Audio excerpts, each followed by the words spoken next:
So hello guys, this is Chandranshu Pandey and today I'm going to describe you about IV fluids. What are IV fluids? What are the significance of IV fluids and why it is important to administer IV fluids in a patient? So I'm going to start from a very basic, first with the definition of IV fluids. IV fluids are specially formulated liquid that are injected into the veins to prevent or treat dehydration. They are used in people of all ages who are sick, injured, dehydrated from exercise or heat, or undergoing surgery. Intravenous dehydration is a simple, safe, and common procedure with a low risk of complication. So in Hindi, IV fluid जो होता है वह specially formulated liquid होता है जो हमारे veins के through हमारे बॉडी में एडमिनिस्टर किए जाते हैं, यानी दिए जाते हैं बॉडी में, ताकि हम डिहाइड्रेशन को प्रिवेंट कर सकें और रिहाइड्रेशन को अचीव करें। They are used in people of all ages who are sick, injured, dehydrated from exercise और हीट और अंडरगोइंग सर्जरी। यह सभी प्रकार के एजेस के पेशेंटों को दिया जाता है, यूज किया जाता है, जो सिक होते हैं, इंजर्ड होते हैं और डिहाइड्रेटेड होते हैं एक्सरसाइज या गर्मी से। अगर पेशेंट बीमार है या किसी भी कारण इंजर्ड हो गया है, बर्न से हुआ है या एक्सीडेंट के द्वारा हुआ है, डिहाइड्रेटेड है एक्सरसाइज से और हीट से। एक्सरसाइज मीन्स एक्सेसिव एक्सरसाइज से, अगर ज़्यादा मेहनत कर दिया आदमी फिजिकली तो भी बॉडी में वाटर की कमी होती है, और ज़्यादा हीट है, बहुत ही गर्मी पड़ रहा है तो भी डिहाइड्रेशन हो सकता है। और अगर सर्जरी किसी को किया गया है, सर्जरी के दौरान जो ब्लड लॉस होता है उसको रिकवर करने के लिए हम इंट्रावेनस फ्लूइड्स को यूज करते हैं ताकि हम रिहाइड्रेशन को अचीव कर सकें।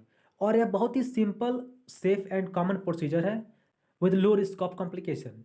बिना किसी जटिलता के सिंपली यह सेफली यूज होता है, इससे कोई भी साइड इफ़ेक्ट नहीं होते हैं जब तक हम डोज को अत्यधिक बढ़ा ना दें। जैसे कि एज एग्जाम्पल लेते हुए बताता हूँ कि अगर किसी पेशेंट को 3000 मिलीलीटर फ्लूइड्स की रिक्वायरमेंट है और उसको आप 10,000 मिलीलीटर फ्लूइड दे देते हैं, तो फिर अत्यधिक रूप में उसका यूज भी एक डिसएडवांटेज के रूप में, साइड इफेक्ट के रूप में सामने आता है। तो हमें डोज के अनुसार, बॉडी में रिक्वायरमेंट के अनुसार पेशेंट को देना चाहिए। Type of ivy fluids based on tonicity, purpose और यूज। जो आईवी फ्लूइड्स होते हैं वह दो प्रकार से कैटेगराइज किए जाते हैं। First one is on the basis of tonicity and second one is purpose और यूज। टोनिसिटी मीन्स कि हमारे जो बॉडी का प्लाज्मा है और जो हमारे फ्लूइड्स में सल्यूट है उनके कंसंट्रेशन में डिफरेंस है या नहीं, ज़्यादा डिफरेंस है, कम डिफरेंस है या एक बराबर डिफरेंस है। इनके आधार पे हम तीन प्रकार में डिवाइड करते हैं। First one is isotonic ivy fluids, second one is hypotonic ivy fluids, third one is hypertonic IV fluids. On the basis of tonicity, there are three types of classification of IV fluids. First one is the hypertonic, hypotonic, and isotonic. And so starting from the most common way to categorize IV fluids is based on their tonicity. तो जो मैंने आपको बताया वही यहाँ पे लिखा हुआ है, तो मैं आगे बढ़ता हूँ। First one is isotonic fluids. तो आइसोटोनिक आईवी फ्लूइड्स होते क्या? आईवी मीन्स होता है इंट्रावेनस। जिन्हें नहीं पता है वह जान लें कि आईवी में तो आईवी मीन्स होता है इंट्रावेनस। हमारे नसों के द्वारा जब हम किसी फ्लूइड्स को इंजेक्ट करते हैं, बॉडी में देते हैं, एडमिनिस्टर करते हैं, तो उसे क्या कहते हैं? IV fluids. So isotonic IV solution that have the same concentration of solute as blood plasma. देखिए, जो मैंने आपको बताया है कि हमारे ब्लड प्लाज्मा और जो हमारे फ्लूइड्स में जो सल्यूट होते हैं उनकी कंसंट्रेशन के आधार पे हम डिफरेंस बनाते हैं। तो इन आईवी फ्लूइड्स क्या होता है? जो हमारे आइसोटोनिक फ्लूइड्स होते हैं उनमें क्या होता है कि जो हमारा ब्लड प्लाज्मा है और जो हमारे बॉडी का ब्लड प्लाज्मा है और जो हमारे फ्लूइड का सल्यूट है, उन दोनों का जो कंसंट्रेशन होता है वह सेम होता है, उसमें कोई डिफरेंस नहीं होता है। Second one is the hypotonic ivy fluids. So hypotonic ivy fluids में क्या होता है? जो हमारा कंसंट्रेशन होता है सल्यूट का वह प्लाज्मा के अनुसार कम होता है। प्लाज्मा का कंसंट्रेशन ज़्यादा होता है और जो हमारे आईवी फ्लूइड्स के सोल्यूशन का कंसंट्रेशन होता है, सॉल्यूट का कंसंट्रेशन होता है, वह कम होता है, लोअर साइड में होता है। नेक्स्ट है हमारा नेक्स्ट है हमारा हाइपोटोनिक आईवी फ्लूइड्स। सो हाइपोटोनिक आईवी फ्लूइड्स क्या होते हैं? यह ऐसे सोल्यूशन होते हैं जो जो जिनके जो कंसंट्रेशन होते हैं, जो सॉल्यूट जो उसमें प्रेजेंट होते हैं हाइपोटोनिक सोल्यूशन में, वह प्लाज्मा से ज़्यादा होते हैं, यानी प्लाज्मा का कंसंट्रेशन कम होता है और जो हमारे हाइपोटोनिक सोल्यूशन के जो कंसंट्रेशन होते हैं वह ज़्यादा होते हैं, तो उन्हें हम हाइपोटोनिक आईवी फ्लूइड्स कहते हैं। So, on the basis of their purpose and use, IV solutions are classified on several categories. The first one is a nutrient solution. So, nutrient solution जो होते हैं वो क्या होते हैं?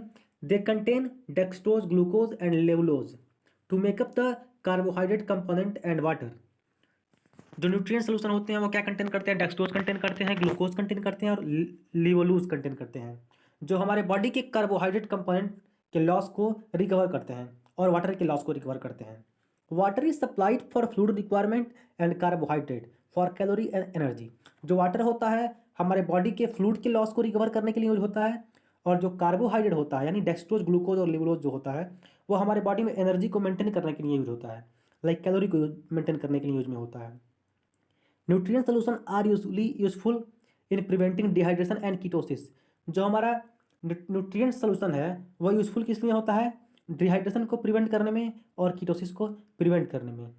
Example of nutrients the solution includes D5W यानी dextrose 5% in water and dextrose 5% in normal saline solution. D5W means dextrose 5% in water and dextrose 5% in normal saline solution. And second one is the electrolyte solution. Contain varying amount of cation and anion that are used to replace fluid and electrolyte for client with continuous losses. Example of electrolyte solution include 0.9% NaCl, Ringer solution and lactate Ringer solution. LRS में होता है lactated Ringer solution. सो जो हमारा purpose के आधार पर जो categorise किया गया है, तो पहला हमने क्या देखा? पहला हमने देखा कि यह न्यूट्रिएंट सोल्यूशन के रूप में यूज होते हैं, और सेकेंड वन इलेक्ट्रोलाइट सोल्यूशन के रूप में यूज होते हैं। इलेक्ट्रोलाइट का अगर कमी बॉडी में हो गया तो भी हम इसको यूज करते हैं आईवी फ्लूइड्स को। सो ये क्या कंटेन करते हैं? Varying amount of cation and anions, positive charge and negatively charge ions which use to replace fluid and electrolytes from for client with continuing losses. जो कि पेशेंट होते हैं जिनमें कंटिन्यूअस लॉस होता है फ्लूइड का और इलेक्ट्रोलाइट्स का, उनमें हम इलेक्ट्रोलाइट सोल्यूशन को यूज करते हैं ताकि हम इलेक्ट्रोलाइट्स और फ्लूइड को रिकवर कर सकें, रिस्टोर कर सकें बॉडी में उसके। Example of electrolyte solution include 0.9% NaCl, 0.9% sodium chloride, Ringer solution and lactated Ringer solution. And जो कि नेक्स्ट हमारा है अल्कलाइजिंग सोल्यूशन। ये किस लिए यूज होता है? ये एडमिनिस्टर किए जाते हैं मेटाबॉलिक एसिडोसिस को प्रिवेंट करने के लिए। इसके एग्जांपल क्या हैं? लैक्टेड रिंगर सोल्यूशन, LRS में होता है लैक्टेड रिंगर सोल्यूशन, इसके एग्जांपल्स हैं। ये किस लिए यूज होते हैं? ताकि एसिडोसिस को प्रिवेंट किया जा सके। और एसिडोसिस होता क्या है? When your body fluids contain too much acid it known as acidosis. हमारा बॉडी जब ज़्यादा मात्रा में फ्लूइड कंटेन करता है, हमारा I am sorry when body जो हमारा जो बॉडी होता है जब ज़्यादा अमाउंट में एसिड बनाना शुरू कर देता है, यानी एसिड की क्वांटिटी हमारे बॉडी में ज़्यादा हो जाती है, कंसंट्रेशन ज़्यादा हो जाती है हमारे बॉडी फ्लूइड्स में यानी ब्लड में, तो उस कंडीशन को क्या कहते हैं? एसिडोसिस। एसिडोसिस क्यों होता है? यह हमारे किडनी और लंग्स के एबनॉर्मल फंक्शन के कारण हो सकता है।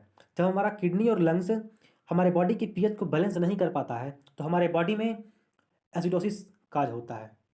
तो हमें अल्कलाइजिंग सोल्यूशन देना पड़ता है ताकि हम जो हमारे बॉडी में एसिड बना हुआ है अत्यधिक मात्रा में उसे बैलेंस कर सकें, न्यूट्रल कर सकें और उसे वाटर प्लस सैल्ट में कन्वर्ट कर सकें। And last one is acidifying solution, not last but second last is acidifying solution are used to counter attack metabolic alkalosis। यह किस लिए यूज होता है? ताकि हमारे बॉडी में मेटाबॉलिक एल्कलोसिस को काउंटर अटैक करे। काउंटर अटैक यानी हमारे बॉडी में जो मेटाबॉलिक एल्कलोसिस है उसे कम करे, काउंटर एक्ट करे, उसके ऊपर निगेटिव प्रभाव डाले, हमारे एल्कलोसिस को कम करे। What is alkalosis? Alkalosis is abnormal pathophysiological condition characterized by the buildup of excess base और alkali in the body. जब हमारे बॉडी में अत्यधिक मात्रा में बेस और एल्कली हमारे बॉडी फ्लूइड में बन जाते हैं तो उस कंडीशन को एल्कलोसिस कहते हैं। और जो नॉर्मल एसिडिफाइंग सोल्यूशन होते हैं उनके एग्जांपल्स क्या हैं? D51 D5 half N S means half D N S means half dextrose normal saline 0.9% sodium chloride they are all example of acidifying solution. And last one is the volume expander. Volume expander क्या होते हैं? जब हमारे body में blood का loss होता है या प्लाज्मा का लॉस होता है तो हमारे बॉडी में ब्लड के वॉल्यूम को बढ़ाने के लिए हम यूज करते हैं वॉल्यूम एक्सपेंडर को, जो कि आईवी फ्लूइड्स होते हैं। और इनके एग्जांपल्स क्या हैं? Dextran, human albumin and plasma. Dextran, human albumin and plasma are the example of volume expander. यह कब यूज होते हैं? जब हमारे बॉडी में सीवियर ब्लड लॉस होता है, यानी ज़्यादा अमाउंट में ब्लड बाहर हो जाता है, बॉडी से लॉस हो जाता है। इसमें कंडीशंस किन किन कंडीशनों में बॉडी से ब्लड लॉस होता है? फर्स्ट वन इज एक्सीडेंट और सर्जरी। सर्जरी में भी हमारे बॉडी से ब्लड लॉस होता है और एक्सीडेंट में भी हमारे बॉडी से ब्लड लॉस होता है, तो हमें बाहर से ब्लड चढ़ाने की आवश्यकता पड़ती है, तो उन्हीं को बोलते हैं वॉल्यूम एक्सपेंडर, जो कि किन फॉर्म में होते हैं? Dextran, human albumin and plasma.